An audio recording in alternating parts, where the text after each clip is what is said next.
BK, What up, my man? What up? dude, What up? what's going on? How you doing? Welcome, KFL tonight, man. Special week. This is championship week, man. I'm live on TikTok. I just grabbed my phone, but live on Motion Sports on TikTok too, man. So, hey, we're doing it, man. Yeah, we're hip now. We're hit, man. Exactly. So, hey, all the fancy girls are doing it. So, you know, I might just open Yeah, up. I I might guess we just need do it. to put our hindsight opening on TikTok then. I think so, man. I mean, first it's KFL tonight, and then it's TikTok, and then after that's OnlyFans. I think that's the only way to go out doing it, man. You We'll know what I mean? finally make money off this. Exactly. What's going on, man? Dude, look, for me it's a sad day. I know it's KFL tonight, but I'm pretty disappointed with Bass right now, man. Oh, we're getting right into this. Yeah, Wow. it's bothering Okay. the shit out of me, man. I cannot believe Bass, dude. Nothing against Drew Gregory, man. I'm sure he's a really nice guy, but God, dude, like, how did they overturn that? I don't understand. What more do you need? Dragging, waiting, can't get to the main lake. Had to be able to float to the main lake. There you go. Look, man. And I know. Look, here's the deal. There's an appeals process. The appeals process was followed. Understand that there was a 3 other anglers as well, somebody else from Bass that are not a part of Bass, and there's 2 sides of presentation. I don't know this, like the details of how it works and all that stuff, but I mean, all you can say at this point is, look, there was an appeals process done. He presented his case, presented videos or whatever, and they agreed to overturn it, man. I didn't. Let me say this: nothing came out that says he was even DQ'd. So when I was reading the article, it said they overturned the DQ. They disqualified him, and then he went through this appeals process. So obviously, you can't disqualify somebody without having something that shows that what they did was broke the rules. Yeah. So obviously, they determined with whatever evidence that they had initially that the rules were broken. And then, of course, look, I mean, as you go into it, everybody has their chance to tell a story, because that's a big deal. Like, if you get stripped of your AOI and all this other stuff, but there's a way that you can go about appealing, and it was a successful appeal. And yeah, I mean, he's in the clear, man. Yeah, guess so. Yeah. Eric Nelson says because Drew could get there without getting out of his kayak. Then why did he get DQ'd initially? And why did 10 anglers protest it? Yeah. Who all knew that area and that you couldn't get in there. Yeah. But maybe you know, Eric. But yeah, I mean, at the end of the day, look, man, I mean, we've got our own tournaments to run, man. I can't spend time worried about not on this show anyway. Yeah. We could talk about it on Hindsight 2020. Yeah, fair enough. On this show, it's kind of hard, kind of understand the nuances about what's going on, man. We've got enough. We have got enough going on. But this week, man, this week is, man, big week, championship week, man. Championship week. Yeah. Man, championship week. Gonna be a good time. When you headed down? Wednesday, man. Wednesday. It's gonna be fun. So I understand we have when we get down there, Wednesday, Thursday, Friday, we're gonna have all the Coosa Kingfishers and the Maulers joining us. I have Lauren. We'll have all these other people that are coming, helping us broadcast. It's going to be on the water. So we're going to be doing like nightly Wednesday, Thursday, Friday coverage. We're just getting everybody here. Just kind of like, man, this is a celebration week, man, for KFL. Man. We made it, man. We made it. We're getting ready to turn over the trophy, my man. Yeah, man. We got 2 very deserving teams, man. Yeah. I'm happy about that. I always, when we start the season, don't really know what we're going to get. And it just kind of set up this way. We have the Maulers on, like, it almost feels kind of bad for Coosa, man, because I feel like if you're a neutral at this point, you're rooting for Maulers. They've been on the road. They've been down and out. They weren't ever in the power position all season. Right. Well, They I tell went you through what, the whole playoffs on the road. They're playing like, even though they're the returning champs, they're kind of been like living in this underdog role yeah, to where like you can't, if you're a neutral, it's really pulling on you to be like, I want to see them do it. yeah. And then I mean, Kusa just kind of handled their business, man. yeah, no doubt, man. Look, I mean, we just pulled up the playoff picture. How did they get here? BK, let's go back. This is championship week. Let's go back and take a look at the beginning of the playoffs and how these guys got here where they are at, man. Because this is not an easy road, man. I mean, let's go back to from the north end and talk about how the Maulers got there, and they had to have lots of things happen, man. I mean, they created their own their own pathway, but things happened, for them to get there. Rhode Island Rebels went to Pennsylvania, right? And dude, it was by 2 inches. Remember that. It was by 2 inches. Rhode Yeah. Island lost at the last second. I think it was like 16 seconds to go. Frank Matalevich catches a bass, and Pennsylvania wins. Because that's huge. It was. Yeah, that was huge because if not, Rhode Island would have gone to Indianapolis at that point. No, I'm sorry. Rhode Island would have gone to Granite State. Yeah. Right, and the Massachusetts would have went to Indianapolis initially, right? So I mean, that's how it would all shook out.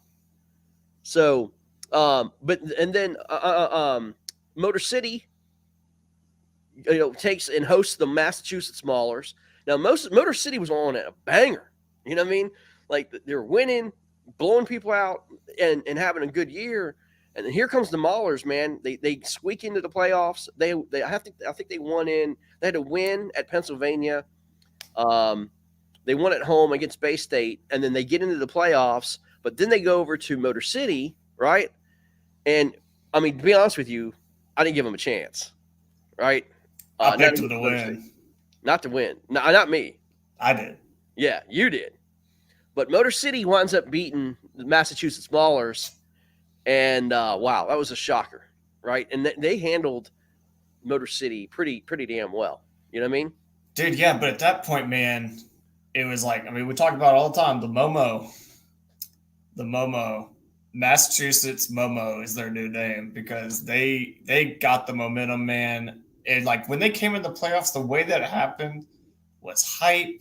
Yeah. And Motor City, I don't know. I mean, this is like purely speculative, and maybe it's just a talking point, and we can circle it under the rug. But I do wonder when Pennsylvania came in there and beat them, if that made them feel a little vulnerable. Maybe put just that little seed of doubt where it's like, oh, yeah, like because I do think that happens too. Like we talk about momentum, but also like when you lose a tough game like that, it also kind of makes you be like. Yeah. Yeah, no doubt, man. Well, you've got Motor City. Obviously, they put on one heck of a show all season long. They did. Lost, but then you have, which, let's be honest, man. We could sit here and question what happened, but you had the Maulers go to Granite State, right? We were all waiting for this matchup. It happened, and Granite State made a decision to put them on some other lake other than Winnipesaukee, and it wound up biting them in the ass. Yeah, I still don't know how to say it. Waka woo woo. I don't know. Whatever that. Who knows, man? I can't pronounce half the lakes up there, anyways, man. But and so anyway, Granite State took the loss, man. I mean, it will be forever questioned. I don't care what anybody says. Granite State can defend justify it. Yeah, but they're not going to be able to get past that loss. That loss was huge, and they took it out, man. They took it out. Dude, that was I have to say, just because, I've watched quite a few matchups this year. That was the weirdest matchup to watch everyone video game fishing. Yeah. Yeah. Everybody just live scoping. Yep. But I mean, from what I'm hearing, a lot of the northern fishers are just turning into that. Yep. Everybody goes out there, gets on the console, just drops down. But man, yeah, insane for them to get that done. And then this one, man. Hey, that's what's up, Eric. Yeah. Yep. But Mike Marcotte, no. I don't know, man. I mean, Marcone had a great season with them. John Ferrera was a beast there, but Derek Brundle did Derek Brundle things that game, and then dude, they all did. I mean, the Maulers have done it by committee, like very, yep. very impressive. I was just speaking on that because like that was wild to me. I don't fish like that in the South. I'm sure some guys do that in tournaments, but it's not like that. I mean, I tuned in. There was 8 guys just like, yeah, we're scoping. I was like, yeah, dang, bro, this is serious business. No So doubt. it's cool. It's cool. Yeah, absolutely. And then you had the Knights and Pennsylvania, another great matchup, man. Knights had a heck of a year. They are taking momentum in. They won the Northwest Conference division there, and they defeat the Pennsylvania Bronzebacks. So now the Maulers had to go to Indianapolis, where Indianapolis has never lost at home, ever. And dude, wow. I mean, this honestly, out of the 3 matchups we just talked about, this was the one for the Maulers that scared me the most. This was the one I had the most trouble picking. I didn't have a problem saying they would beat Granite. I didn't have a problem saying they would beat Motor City. This one, I was like, India's so good on their lake, man. Yeah. And God bless that they get it done, man. Like, I don't know what else to say, man. Like, it was just so impressive, the method and in the fashion, the gauntlet they ran to get here. Right. Hands down, dude. I mean, we did not see that in year 1 at all. We saw top teams be just ultra dominant in like the fashion that the other side, our representative from the other side, did. Yeah. In Coosa. Yep. It was an impressive matchup, man. It was a fun matchup to watch. And to be honest with you, man, I was unsure because again, you didn't have Derek Ronald, you didn't have Matt Conant, you didn't have Mike Marcone, but you did have Joe Diadio. I can't pronounce his name. Joe Diadio, Nate Shagan or Shagnon, and you have Ken Wood and John Ferrera, right? Yep. And John Ferrera, I mean, was unbelievable this matchup, man. Dude, unbelievable. Yeah. And I mean, they it's like every game somebody steps up, right? But like you said, PK, there's always this thing. You've got to have your bag fillers, right? Your bag fillers. You've got to fill the freaking limits. And it seems like Massachusetts Maulers has done that each and every time this year. And they're here in the championship because they did their homework, man. They fulfilled the obligation in catching those bags, man. But again, they're here. They're in the championship. And the Maulers down are coming down to Chickamauga. 2 of them are fresh off the championship. You have Derek Brundle, who cashed a big check down at the national championship. Yes, it did. Matt Conant also cashed. And then Ken Wood and John Ferrera are coming down from Massachusetts to meet them on Wednesday. And they're running it back, guys. The Massachusetts Maulers are going to have Derek Brundle, John Ferrera, Ken Wood, and Matt Conant running it back this year in the championship, man. Why not? Why not? You know what I'm saying? Worked first time, right? Yeah, man. So, and as you look through that side of the bracket, and really the entirety of the bracket, these teams all catch limits. Yep. Motor City had a couple real tough losses this season. Everywhere they went, they caught a limit. Yeah, no doubt. Indy, undefeated at home, always puts up a limit. I mean, I don't know how else to say it. Yeah, no doubt, man. It's gonna be fun to watch, man. Now, Coosa's a different story. Coosa's bringing all 8, right? They're bringing the whole crew. That's what we heard. They don't know who their starting lineup is going to be, but we get the chance to see the entire crew of Coosa down there, right? That's what we're hearing. We don't know that. That's what I hear. That's what I hear. That's what I said. But like, we're just hearing that. That don't mean anything. Yeah, you never know. I heard from a bunch of teams this year. We're sending every player we got, and it's going to be the whole roster. We're going to practice and this, that, and the other. And they got 3 dudes show up to practice and another guy that's willing to drive down. So we'll see. Yeah, and then they bring two to the game. Yeah, exactly. That's what I'm saying. Exactly. Right. We'll see. Coosa's path, man, not an easy one either, man. I mean, not at all. I mean, you started out there with the Slayers. I thought the Slayers going and beating Palmetto Punishers was a big matchup, right? Yep. Both teams wanted to face the Coosa Kingfishers. Now, the way it worked is, if we would have beat Arkansas at Lake Dardanelle, we would have came down to the Warhawks would have came down to Coosa, but it didn't happen. Arkansas goes to Virginia. And then you had the Slayers go to Coosa. And Coosa, I mean, dude, just They did what they did all year long, man. they destroyed them. I mean, we'll go through every matchup. Coosa destroyed them. Coosa destroyed them. Like that. Coosa destroyed them. That's what Coosa did all year. Yeah. On their home lake. Yeah. They absolutely defended home waters immaculately, man. That is the home field advantage in its truest form, man. Nobody figured it out. Nobody came close. Yep. They blasted everybody that came there. Yeah, exactly. Bruce, trust me, the rest of the Maulers wish we could be there. I hear you, Bruce, man. It's kind of tough staying at home, man, watching your guys in the championship, man. I hear you. Slayers go in there and they lose, but Slayers, my hat's off to them again. Great season. They Coosa Kingfishers moves on. Now they take on the winner between Arkansas and Virginia. Arkansas only sent 3 to Virginia, which was surprising. Corey Hopper had a good game, but Virginia took care of business on Blackwater. Virginia, again, raise your hand if you had Virginia in the Final Four this year. No chance. No one had them in the Final Four. No. But they, prove their worth. They cash a check, and they get to the Final Four. They had to go down to Coosa. I'm going to give these boys credit, man. They did their homework. They went out there and fished all week long, man.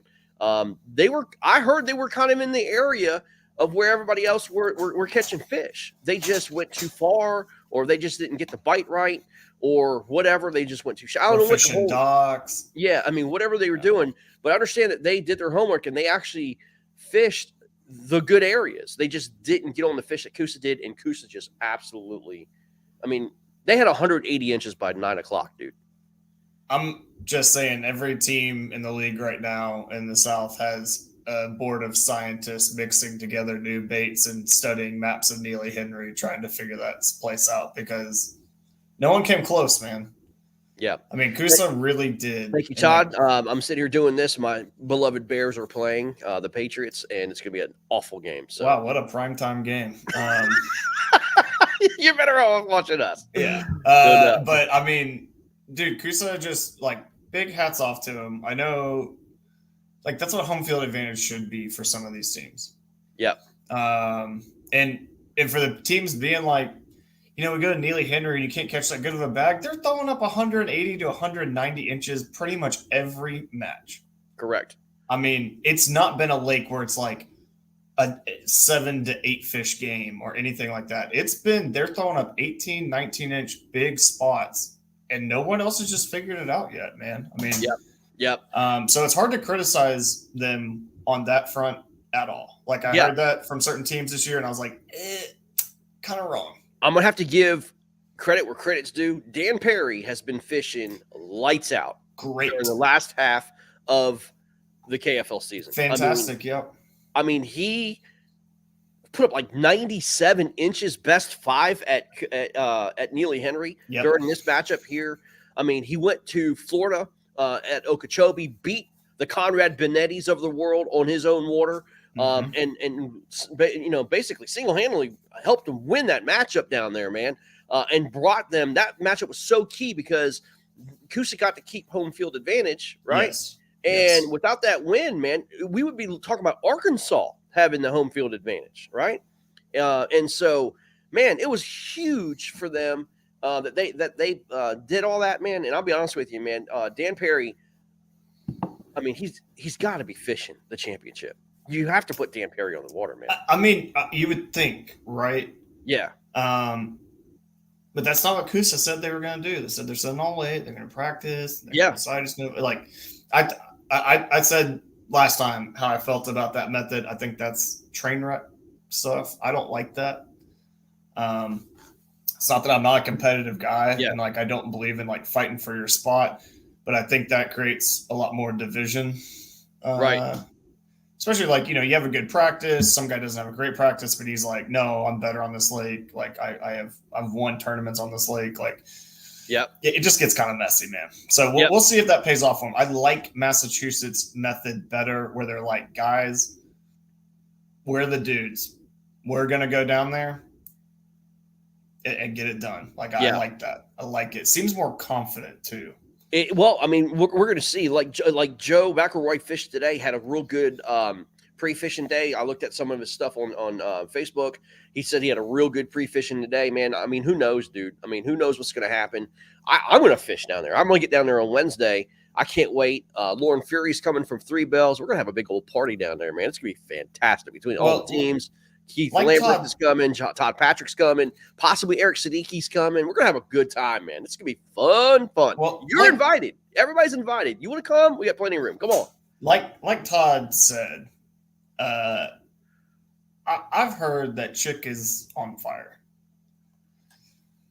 Possibly a place that you should have had maybe the national championship at. I don't know. No. That's silly. Have the national championship. I will tell you, lake where you don't have to fish that lake. That's smart. I will tell you, the Potomac River's on fire, baby. Woo! Yeah, it is. But like speaking of Coosa here, okay, so let's say Chick's fishing just lights out. What if they all go out? All 8 guys go out and throw up 90. How are they going to pick? That's a great question. BK, you want to convince Mike Marcone's bride to let him come? You want to do a pitch? No, I don't. I'm dumb, not that dumb. And Mike, you shouldn't even be entertaining that, because you also may be dumb if you're doing that.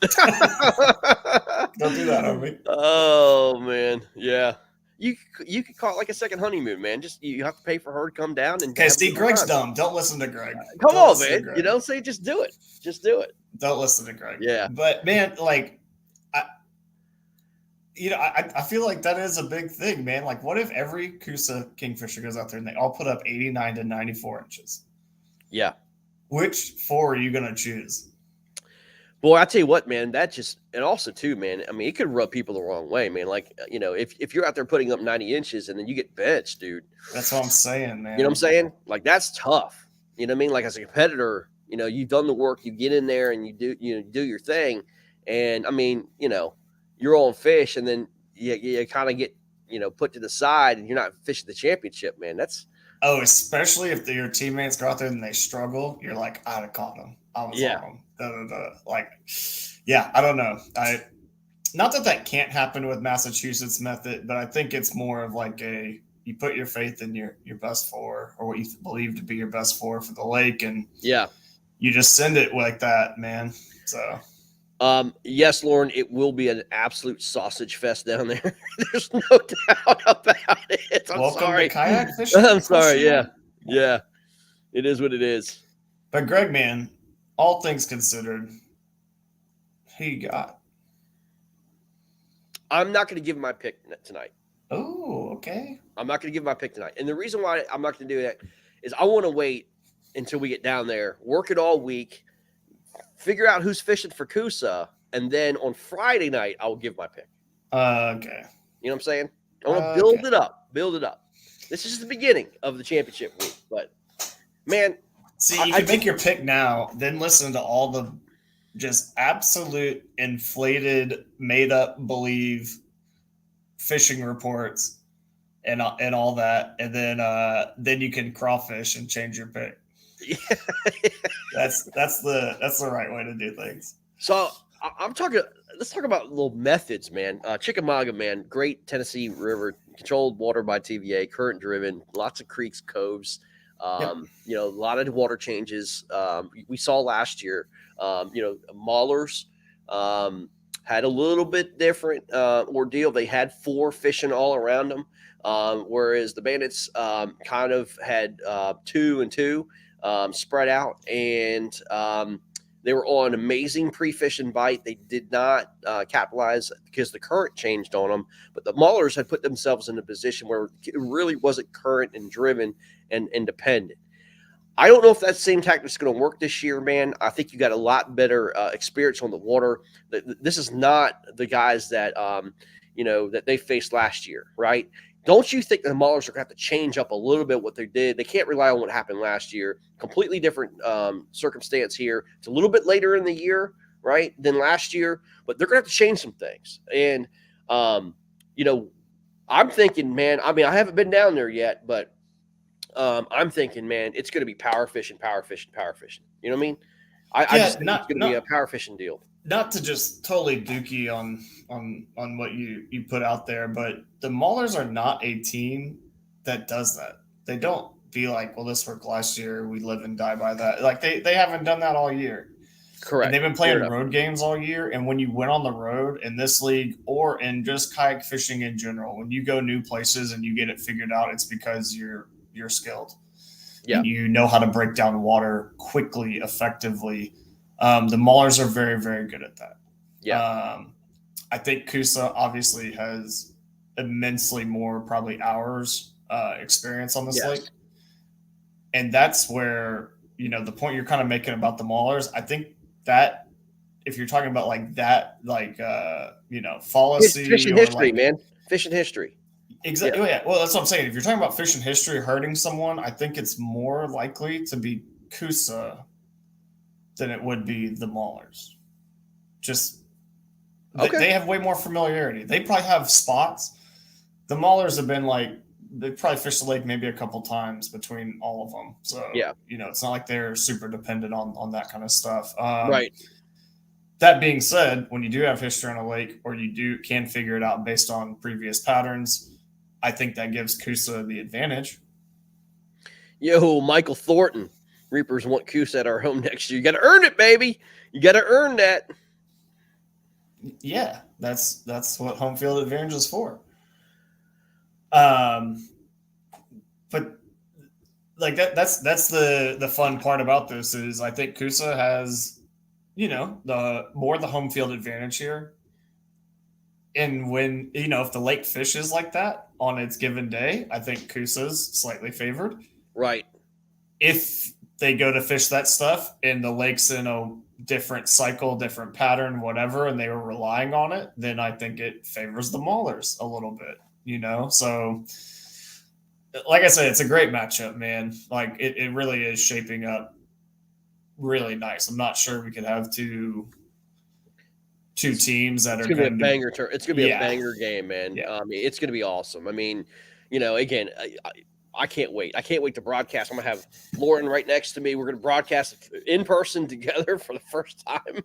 As this thing's going on, we're gonna have on the water broadcasters following these teams and figure out what's. I mean, it's gonna be great, man. It's gonna be a lot of fun. I can't But wait. like if it is a true like power fishing shallow bite, the fish line up well. I think, and I'm not sure exactly who from the Maulers is going to match Jordan Marshall if he starts. Yes, I agreed. I don't know if anybody in the field at that specific type of fishing is as good as Jordan is. I mean, he's won several events on the chick. He knows where to go, what to do, how to do it, man. Well, and that's his game, man. Like that guy is hard to beat when that bite is on. I mean, he really Yeah, is. yeah, yeah. It's going to be. I'm kind of at a standstill. I don't know. I mean, again, until I see, like, I want to see the water. Like, I want to get on the water. I want to fish it. Sure. You know what I mean?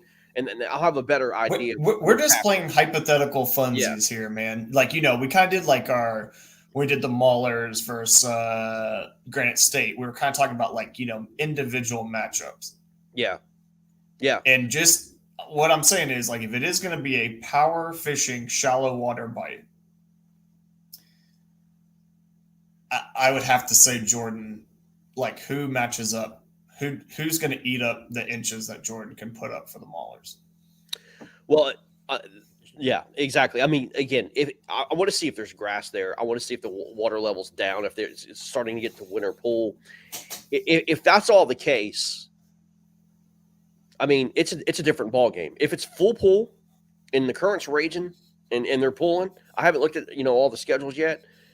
man, it's hard not to beat Jordan. I mean, you're right. I mean, and they know where to go, when they're pulling, where to go when they're not pulling, all that stuff. But I want to see what the conditions are. I'll have a better feel for that. Obviously on Wednesday and Thursday, I want to fish it. I want to see if there's a grass, or if there's a frog bite, or if there's it's all chatterbait, or I mean, whatever it is. I don't know. I mean, I have no clue. But again, I'm walking into it just as blind as everybody else. I thought, wow, I want to go pre-fish it.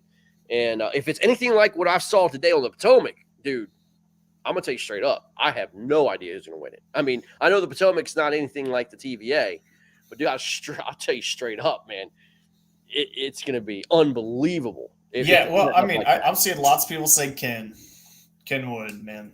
That's who they think. That's who they think can match Mr. Marshall on that shallow Hey, water I'll tell power you play. straight up, Ken Woods fishing lights out too. He is, I know. I mean, he's fishing lights out. I mean, those are good picks, man. I mean, if you were to go, I mean, again, we don't know who's going to start for. We could guess. Let's say it's this: it's Coley McGowan, Dan Perry, Joe McElroy, and Jordan Marshall. That is a pretty good guess. I would say that's a pretty good guess, right? Except maybe Chuck Wise. I would say that's maybe Chuck's like another one. I mean, exactly. I mean, that's kind of hard to put him on the sidelines. But yeah. I mean, you got to start Coley. You got to start Coley, right? There's no chance you're not starting Coley McGowan. I don't know. Like, I know Coley had a great year. I'm just saying, like, if it's a power fishing shallow bite, I don't know who's better. I just don't know their games like that. Just think about that, man. Just think about that matchup.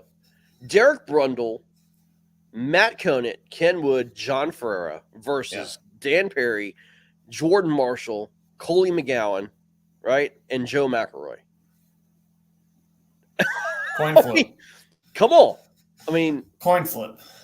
Absolute coin flip. I mean, if you were to put odds on that at Chickamauga, you'd have to say, because of the experience, you give Kusa kind of like that home field 3-point advantage.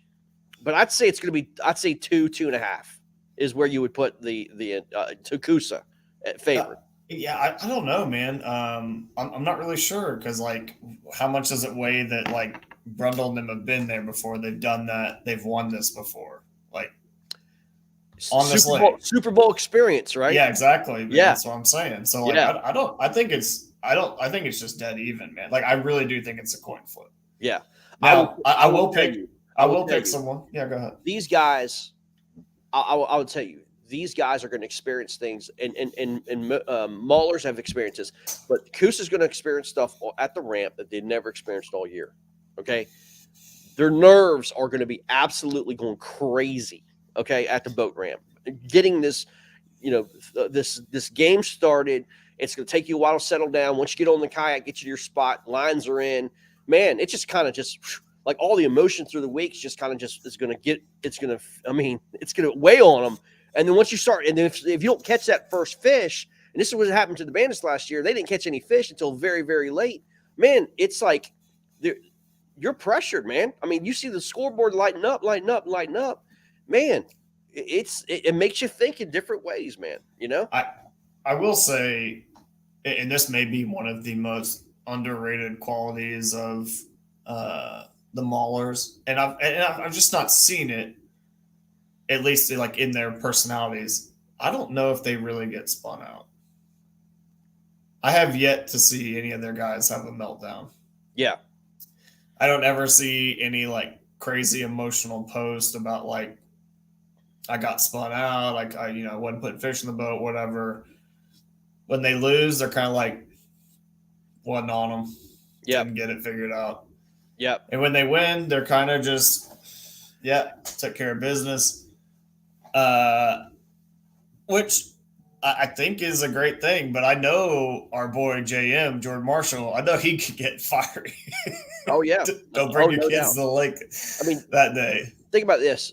Between first and second place, it's $21,000. Yeah. Yeah. It's $21,000 difference between first and second.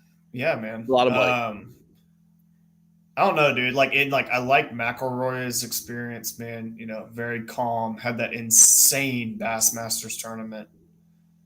He's very jovial. Loves to joke around, and You're right. Things don't bother him, man. I mean, Yeah. he's that guy. Yeah. What about Coley though, bro? Coley's hot blooded. He's focused. He's hot blooded. But I mean, dude, it's helped him. It's helped him. I mean, he Yeah. hasn't. I've never seen him spun out. I mean, I can't say that I have either. I'm yeah. just we're talking about we're like I said, all this stuff we're talking about is just talking points, hypothetical. We're not saying anyone's gonna have a meltdown. We're just talking about the things, you know, when you're looking at this matchup, the guys on paper. Like Brundle, I've never seen Brundle spun out. Oh, no way. Like he's the calmest. I've never seen Conant spun out.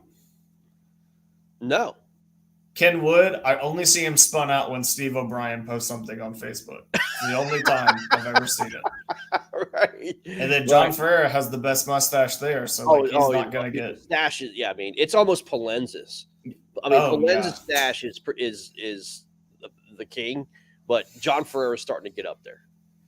You know, he got a little boost though because it went further in the playoffs. So I agree. I agree, man. No doubt.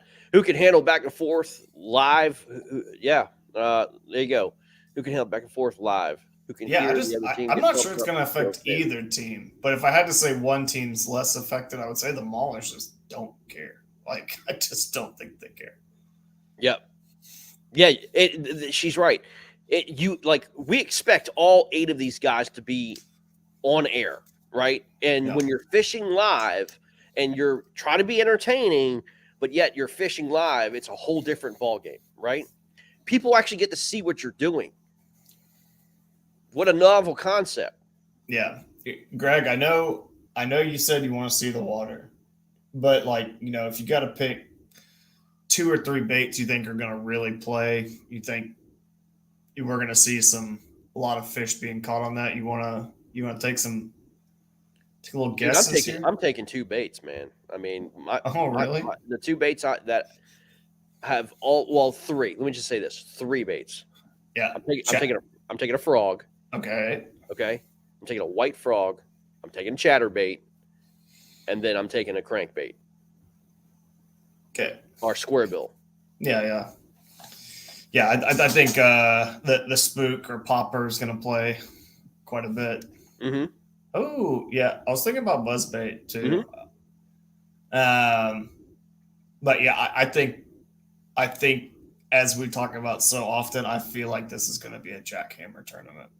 I just have a feeling could very well be, man. It's going to be and we know some stuff about, you know, the national championship for a different organization that was fishing for people that fished the actual lake, not 20,000 miles up a creek in a different state or whatever.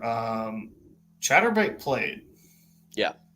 And I know where you went and fished today. Chatterbait played. I know what I've been fishing. Chatterbait's playing right now. And dude, they're jumping in the boat. Yeah. I mean, and it's not like they're kind of eating it. They're smashing it. Yeah, it's gone. I lost 1 fish today. Yeah. On chatterbait, I must have caught over 25 bass today, dude. I've lost 1. Yeah. On a chatterbait, that's great ratio. Hailed it. Yeah. I know. I mean, they hailed it. Yeah. Yeah, you sent me the picture of the one. It was I could see the hook mark in its mouth. It was almost to the crushers. I mean, they're almost just to the crushers. Yeah, they're choking it, no doubt. Don't know if that's from a late hook set. You know, those old man reactions. No, dude, that's ripping. No. Touchdown Bears! Let's go, Todd. We didn't I just need to just do this on air. Yeah, need to not watch the game. Yeah, exactly. Let's go. But yeah, man, I just think the chatter wagon's gonna play, dude. I don't know about the crankbait bite. By the way, let me. Can I say this real quick? There is no better chatterbait rod I've ever had, and you had to convince me of this, and so did Clifton Allen. But the Dobbins XP Champion 7'3" chatterbait rod, it's the best by far. It's not even close. It's not even close. I've had so many chatterbait rods. This chatterbait rod, guys, I'm not sponsored by Dobbins or anything. It's the best one I've ever had by far. It's not even close. It's God tier. Like, this is the only way to say it. Like, it's so good, man. Clifton got me to get it. Hal throws it. I mean, yeah, it's just lights out, man. It's so good. Yep. and Ooh, it's Justin Fields glass. runs it in for the touchdown, baby. Let's go. Oh wow, you moved your mobile quarterback out of the pocket. We Amazing. actually did, man. Wow, man. Uh, incredible. A little So when you head maybe down there, Greg, one more Wednesday, one man. time. Wednesday, Wednesday, Yeah, Wednesday. Wednesday. We're heading down there, but I don't know, man. Man, Yeah, it was like for today, man. It was so freaking good. It was so fun, so fun. I don't know. Can't wait to get down there, see what's excited up. for him. Yep. Excited. Well, BK, we're gonna end it here, man. KFL tonight, man. Just going to end it here. More to come this week, man. Maulers, Kusa, all week. Get down there Wednesday. Maybe do a little broadcasting on Wednesday night, and get some of these interviews going. Come Thursday, Friday, Saturday. I mean, let these broadcasters do their thing. We're gonna be at the pavilion down there, man. It's gonna be great, dude. It's gonna be a lot of fun. Hope you guys join us all week long. Yep. Go Stros, baby. Go Stros. Hey, wait a minute. Yankees just struck out again. They just Oof. Yankees came out in Game 4 and decided to hit the ball, and then they just realized that we could hit better. don't ever call out people, man, like that again. Don't ever call out the Stros. I know, man. But I like it's gonna be a great World Series, man. Phillies look good. Yeah, Phillies look really good. a little sick and Bryce Harper's in it, but it is what it is. Yeah, that's disgusting. So just pull for the Astros. I will. Yeah, I'm not a Phillies fan. You can't be a Nationals fan. So, my man. All right, man. We'll see you guys down at Tennessee. See you guys. Later, y'all.